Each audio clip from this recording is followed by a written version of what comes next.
Hey Peyton, nice to see you again, and welcome to AIDEAS podcast. And this time we talk about a quote by Gary Tan, the president of the YC startup ecosystem. Y Combinator is an accelerator for startups and helping them a lot through their knowledge they gain through the iterations. He is a creator of GBrain as well, which is very popular in open source ecosystem using personal AI. And that's the topic we want to talk about. He says the goal of personal AI, civilization where individual humans augmented by AI can do consequential work without being captured by extractive institutions. Freedom to write your own prompt and own your data. This is the new battleground. 34 won't have to be like 1984. And why does 2034 not have to be like 1984? Yeah, it's an inspiring vision, and I do feel like the open source AI ecosystem is one of the greatest technological innovations for the sovereign individual that has ever come online. It's one of the best decentralizing technologies that we've ever received.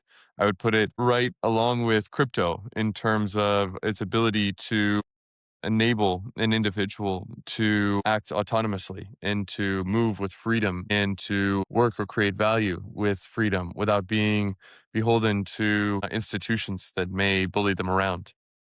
I think that the open source models that we see are continually surprising in their ability to almost catch up to the frontier and never pass the frontier, it seems, but closer than I would expect, actually. And this week they released GLM 5.2, which is a remarkably impressive open source model. I would say it's at least from what I can tell, perhaps even beyond Opus 4.6 and GPT 5.2 in its capabilities, at least in terms of the benchmarks and from what people are saying, even in terms of utility in many instances, which is incredibly impressive for a model that you can run on a machine that's this big that sits in your house. It's awesome. And you know that if you have a model, whether it's this or a smaller model on a smaller machine or whatever, you can't be shut off. If the internet stops working, you can still run stuff. If you have something that's private, no one can see your data. And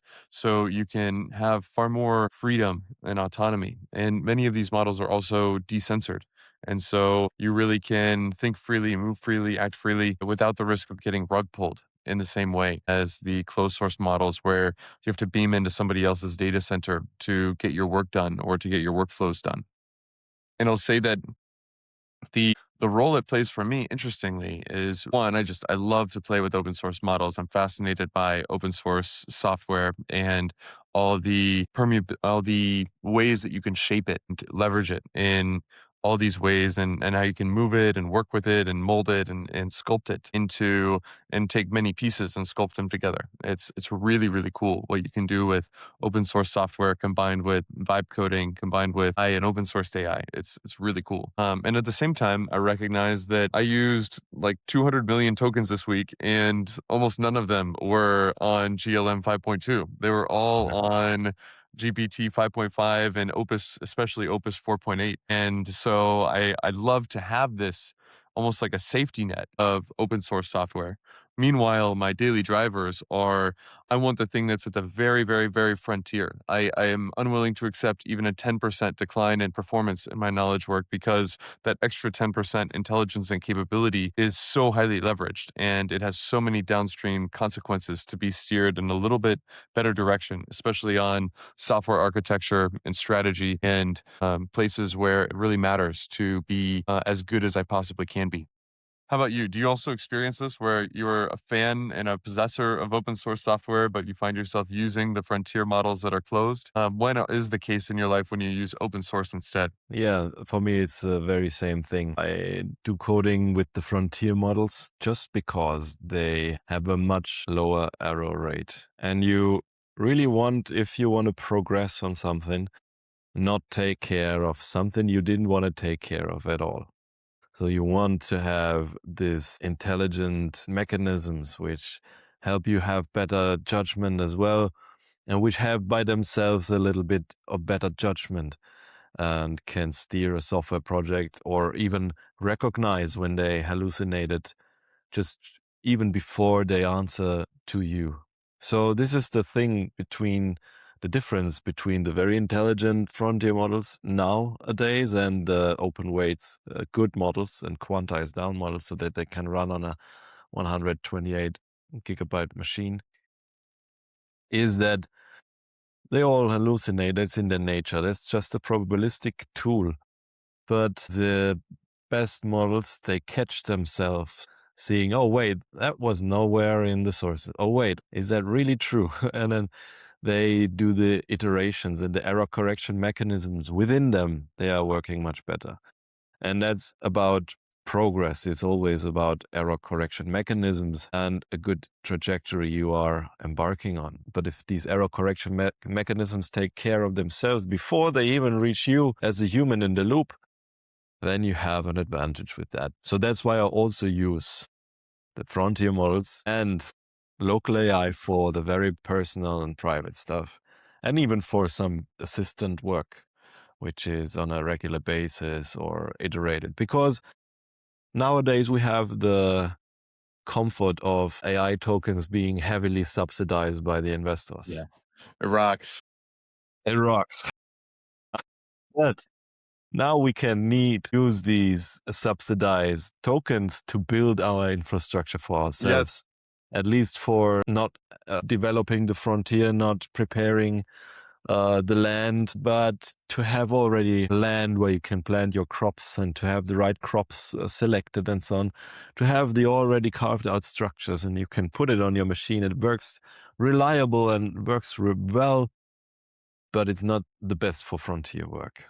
And that's an insurance. Like you said, nobody can rug pull your privately owned thing. Yeah, you can be the victim of a robbery or theft or whatever, but at least you have the control over how secure this thing is at your home. And there are good possibilities to utilize it even now in a very private manner, in a very good manner that enables personal people to have intelligence and knowledge work being done for them if they do it right. How do you do knowledge work with personal AI, local AI? To be honest, my extent to which I use local AI for knowledge work is largely in the ancillary utilities and smaller local programs, local RAG infrastructures, and database building. But I use frontier models for the vast majority of my tokens for actual knowledge work.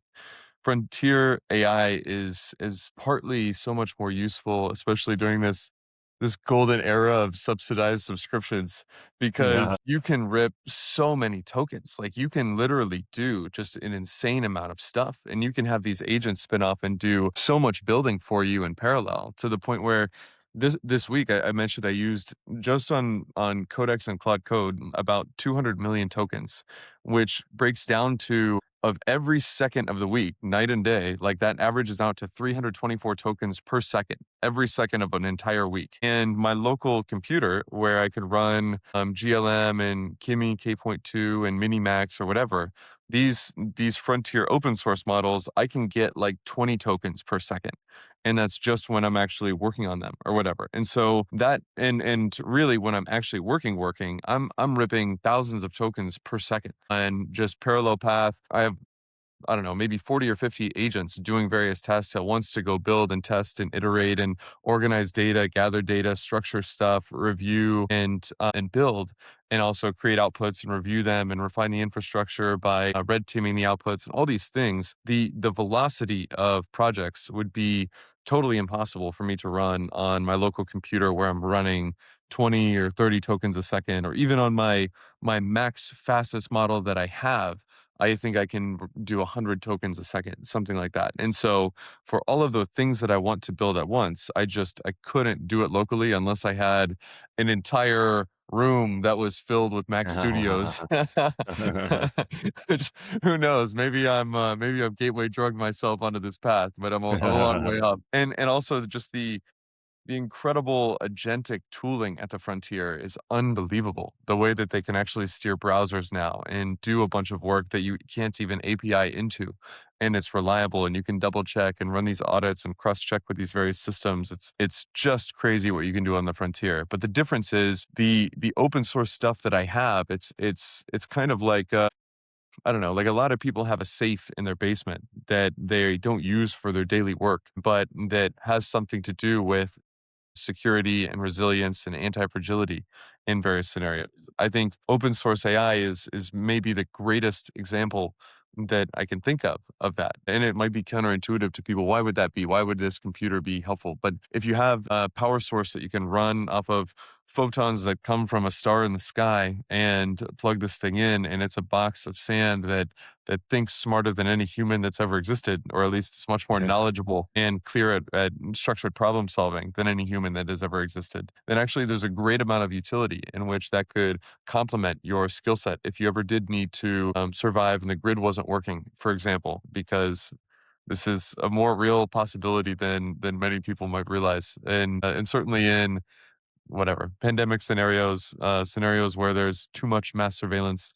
There's a lot of ways that actually this is very cheap insurance compared to how many scenarios that this really does make you more robust in. And the last thing you called out is privacy, and I think that is a really good example where in my country and probably many others, certainly many others, I don't know about all others, but certainly in mine, they love to spy on everybody. And back Wow. 10 years ago, when Edward Snowden was whistleblowing about the NSA listening to all of our phone calls, it wasn't that big of a deal to a lot of people because we know that, okay, there's only so many hours in the day and there's only so many phone call listeners, and the phone call callers way outnumber them.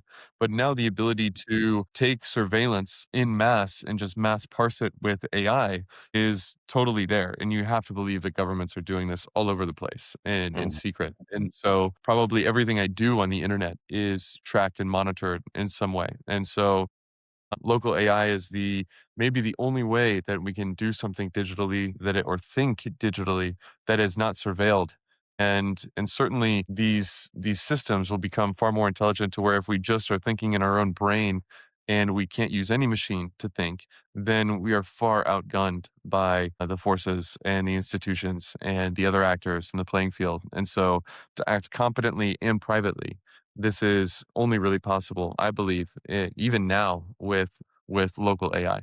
What do you think about these various things, this robustness to various tail risks as well as privacy? What would you emphasize about local AI and how it might be really valuable to have, even if it's not our daily driver? Well, a few things. So, extractive institutions usually lead to very valuable things being extracted out of the consumers who consume it. Sometimes it leads to more prosperity, yeah, but it's only in the digital realm where new models get trained and everybody has it. But what if it's very important data which you spend your life trying to compile and utilize so that customers are better off being served by you? So then you want to keep your way of doing the business not to the public. You want to not have it extracted so that it can easily be replicated by anyone. You want to have a moat, and oftentimes that moat is inside your customer databases, your call data, your CRM systems, and so on. And there are countless of new ways you can utilize them locally while being in Europe. In Europe, there is a much more strict data regulatory framework. So you have to keep the data private, you have to delete data which is not consensually collected, and so on. So this is a big way for European businesses to become more independent, even from when the model's getting bigger and better, then probably what comes out of the US won't be available to Europeans anymore. But then maybe there's China and pushing the models from China into the Europe. So we have this difference in influence. And now the question is, why don't we in Europe develop stronger and better models. And how could we even do that? Well, being a world leader in regulation is not as good as being the world leader in something really transformative. I wouldn't be too proud of that. Well, I would be proud of citizens of European states are being taken care of, but then again, I don't want to have a big mother or a big father like taking care of me to the point that I can't move anymore, because then I cannot live. And the same balance has to be struck here in Europe. So the other way that private and local AI will be useful is to collect data from your company in a way which is also within the regulation, in a way which is not possible to be extracted by any API that you use, because you are only using your own computer. What if you record a strategy meeting and then send it to your local machine being transcribed by Whisper Large and then being propagated into a brain, which you can ask what happened 1 month ago, what did we talk about which we did not follow through, or whatever, like an interactive system which acts as a company brain, or even agent systems, which are representations of divisions of your company or things in your company which can be modularized but have to work together. And then they can interact with each other according to whatever you put in there in a regular basis. And if you manage to get your craftspeople to a point in being proud of their craft, they also will be proud of their data input, whichever data they put into the systems, because it is part of their craft. And clean data, which will be propagated into the system, which makes craftsmen proud, also will be able to be utilized with agentic AI systems, which there we hope, because what we actually do is having another dependency on the open weights ecosystem. We trust that China will push out the open weights model bit by bit, but what if there's nothing anymore after a certain period of time and everything which is fairly strong is only reachable via dialing into their terminals and their central mainframe computer? But still, even if everything would be closed now, we would still have a lot of work to do to catch up to the possibilities. Yeah. One last thing is the comparison between 1984's commercial. Everybody saw the Apple commercial where Apple proposed a personal computer. A personal computer, but everybody dialed into the mainframe computer from their terminal. So they had to rent the terminal time and dialed in and so on. They only could utilize the big brother, so to say. But Apple said, hey, everybody needs to be creative. Everybody needs to be able to change their world and do their art and do their calculations and things. So that's why they recreated the 1984 commercial, inspired from the book from George Orwell. We all know that, where the woman throws a hammer into the mainframe screen and destroys the dominance of the mainframe computer to liberate every individual and every institution to do their own creative thinking, to have the right to their own data and the right to their own creative output, which cannot be extracted. Peyton, now you wanted to say something. Yes, I have so many thoughts about this. It's so interesting to think about. I I'm reminded of during the Industrial Revolution how there actually were two different parallel paths of how power shook out at once. And I'm thinking of electricity and oil. And I'm wondering if open source versus frontier models might shake out somewhat in the same way this time around, just at a much steeper trajectory. And so in this analogy, and I'm thinking of the United States where I know the history well and where there was a lot of fast takeoff relatively of these things around the turn of the 20th century. Electricity took a much different route.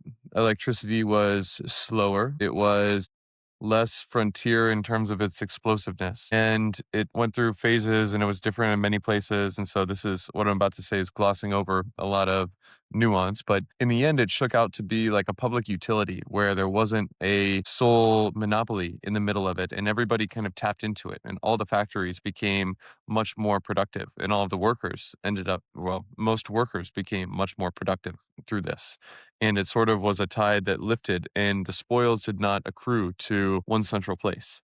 And I think this is how open source is shaping out for us. And importantly, the frontier models and their own economic model and all of that is not mutually exclusive with that. The frontier models might shake out much more like John D. Rockefeller's Standard Oil, where it tends to be a centralizing force. These scaling laws tend to make it to where the core frontier labs might end up, I kind of feel like we've gone from there being arguably 4 frontier labs to now certainly no more than 3 frontier labs to now I would argue there's only 2 frontier labs left. And so we can see this centralization kind of taking place before our eyes among the frontier. We can see that Anthropic has amassed this incredible and still good value, in my opinion, valuation in terms of how much value they will be creating over the coming 5 years, in my own uneducated opinion. And OpenAI certainly in the very same conversation in terms of this centralizing value and this bottleneck choke point on rocket fuel that is a different kind of utility than this electricity over here, which is the DeepSeek and the GLM 5.2 and these open source models that are existing.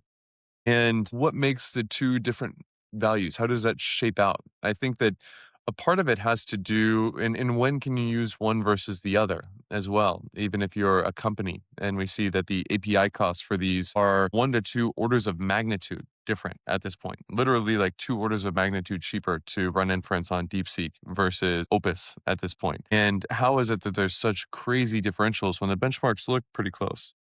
And the answer is you can't power a car with electricity in 1900. Now you can. But back in the day, there were a lot of use cases that you needed this certain type of explosive power to do. And in my own experience, that has to do with the peak of building systems, creating stuff that's never been created before, software architecture, and the very highest level of abstraction of what I do, and orchestrating teams of many agents to do many things. Whereas you have over here what I would call workflow saturation. And this is where something that you do recurring, actually, the open source models get to a point where they saturate all that's needed for this task. And then rather than needing to go to John D. Rockefeller's expensive barrels from Standard Oil, you can tap into the open source grid, so to speak, and it completely suffices for your needs. And it's much more like a public utility that you can run as much as you want at very low cost. And the spoils really are totally spread. Despite the fact that there's this super valuable, super centralizing, now a duopoly of oil over here. Once you have workflow saturation on whatever task you're doing, and DeepSeek V4 is just plainly enough because you just need to categorize call transcriptions or debug straightforward errors or route certain messaging to where it needs to go or decode email responses and chatbots. A lot of times these open source models are way ahead of where the frontier models were 6 months ago. And we saw firsthand 6 months ago in our own workflows that, oh yeah, I remember when I was doing that with GPT-5 or Opus 4.5, and now the open source models are ahead of where that was. And so I know that it's, total workflow saturation over here, even though I'm only going to use the super high powered, high octane, and expensive frontier models for this type of work. And I think oftentimes entrepreneurs and visionaries will be using the frontier models for their own work, but they will build systems that run on open source, very low cost per token infrastructure for the recurring workflows and work streams and automations that power more and more and more of the engines of knowledge output and movement within their businesses and within their workflows, et cetera, et cetera. So you have this both at once here again, and these both totally opposite economic models. And I think that the electricity is the one that's the safety net for us all. And meanwhile, the oil is the rocket fuel for us all that can propel us forward into a different age. This is what's going to advance the frontiers of medical science, building materials, computer architecture, infrastructure, and all of the technologies that will really be springing and flooding onto the scene in the next 10 years. Meanwhile, this will enable all the stuff that we just need to do recurring that doesn't require the frontier to happen very cheaply, very consistently, very well, and really empower everybody as a rising tide, kind of like electricity did. How do you think about this mental model? Where does this analogy hold up versus break down? Obviously, it holds up at the places which you described, also being democratized, available to everyone. Everybody can now is much more simpler, wrap a utility around it and create value out of thin air just by plugging in an agent which does recurring work, but in any industry. So there's much value to be captured just by utilizing the things which are available now. What came to mind, but I cannot find the analogy or continue the analogy, is that actually there have been electric cars before oil cars, I believe. But what was not viable is that they did not have the means to store the energy. So when Ford came to Edison and talked about his new idea for a Ford model, Edison was amazed and said, "My young man, you solved the energy thing. Because now we have much more energy density in gasoline than we can have in any kind of battery. So we can actually have a personalized car and so on." So this was the turn point because it was energy density in the fuel. And so we can also take the analogy and say, okay, what is the fuel? What is the fuel in our economic engine? Yes, the economic engine runs as it ran before, but now we have the possibility to step on the accelerator, which is doing knowledge work in a much faster way, a faster iterated way. So if we press on the accelerator, which is AI, we need to have also fuel, which is the context of our company, which is a healthy data ecosystem. Only in our context it can do reasonably well. Well, not only, but obviously, if we prepare a context for our company, we see that when we do cloud projects, for example, if we write skills and workflows and so on. If we have the right context and have an ecosystem which is fairly recent and updates, is built by good habits from good people, then we can utilize that to tap on the accelerator even faster. So that's how I would describe why it is also good to think about energy density in terms of a data ecosystem, which you can collect and refine, have high quality, make it accessible, desilo it, and then you can press the accelerator and utilize even local AI if you have a great, healthy data ecosystem, which is the energy density of the fuel you put into.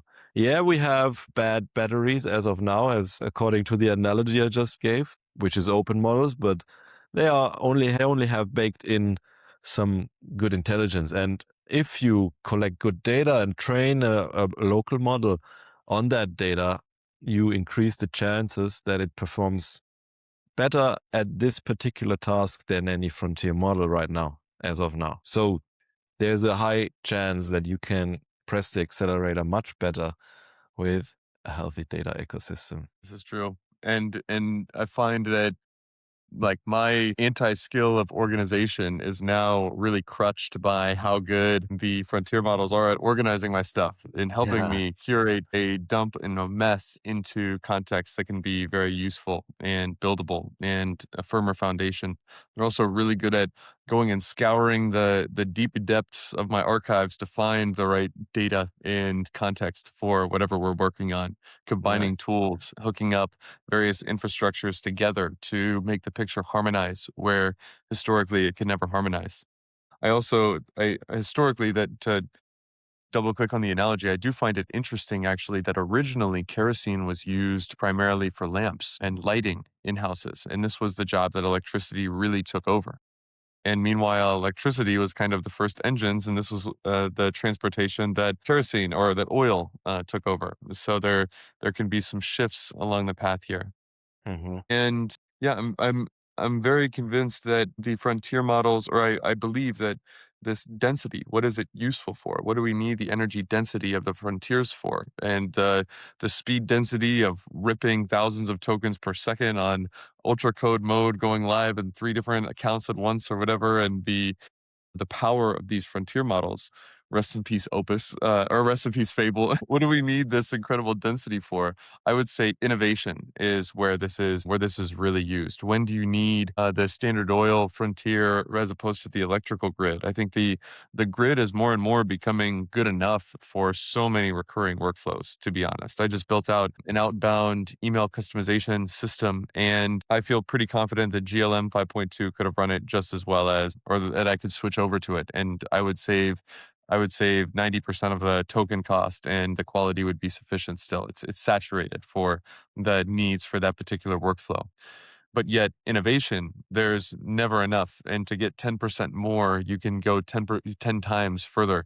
It really has these outsized effects to blow past the frontier a little bit and a little bit, as we experienced for those glorious 3 days in the sun of using Fable 5 last week before we Uh-huh. got yanked. And your last note on open source potentially getting yanked.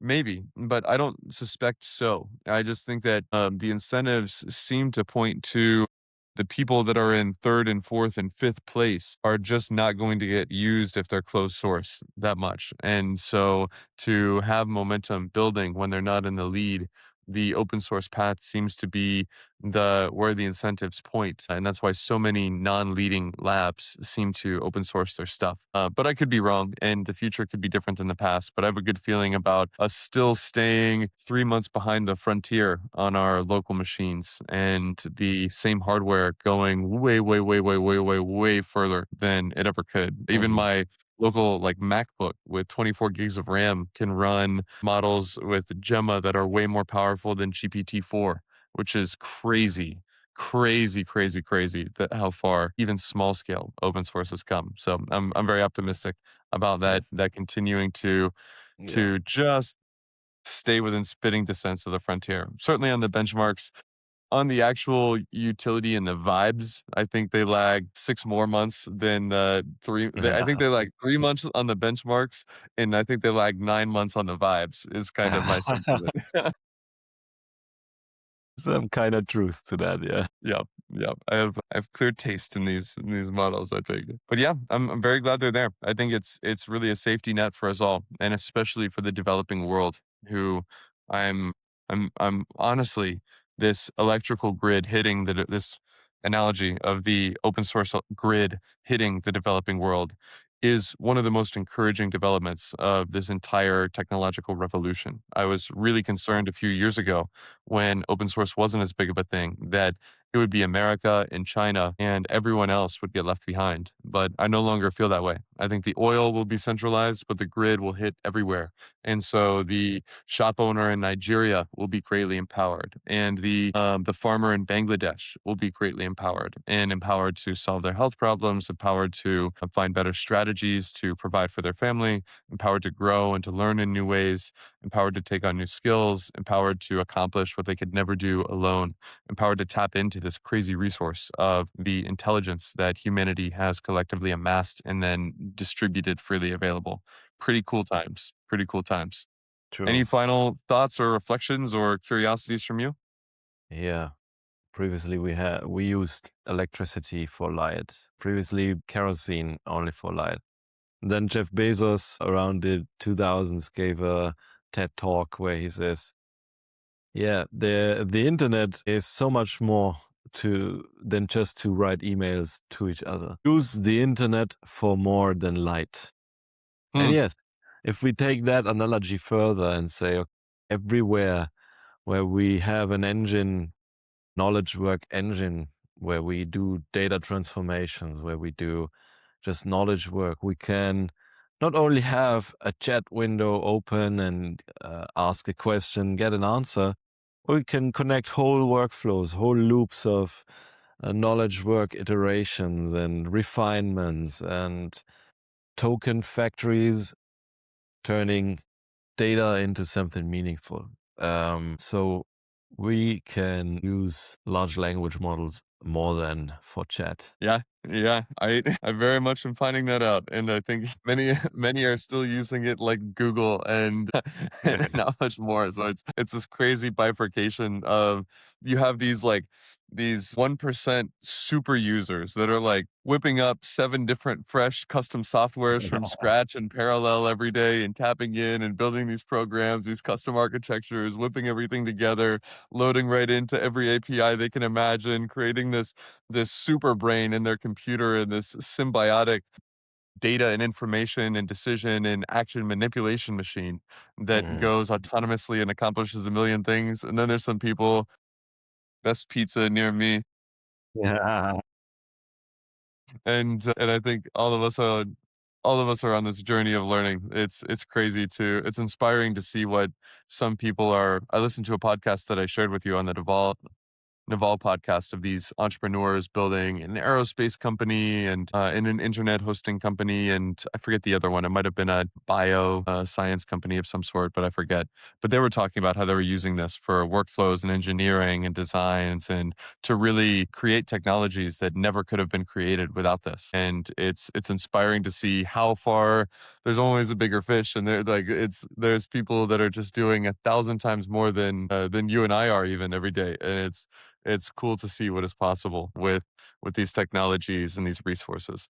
That's true. And also, I'm amazed to see how it enables the people who were pretty bad off, like the farmer in a rural village can be enabled now. If the hardware prices go down or if the models are able to run on cheap architecture of a smartphone, then you have the capabilities of knowledge workers at the fingertips. So, and with the growing population of the Africas and so on, I see a bright future ahead where a lot of innovation will happen, created by a lot of unique minds, and the collaboration which stems from it will be, even in the face of a growing population in the total world, I believe it will become very positive because of all the innovation which can take place, of food scarcity being resolved, of energy scarcity being resolved, of a human capability to create their own environment and shape the climate in a way.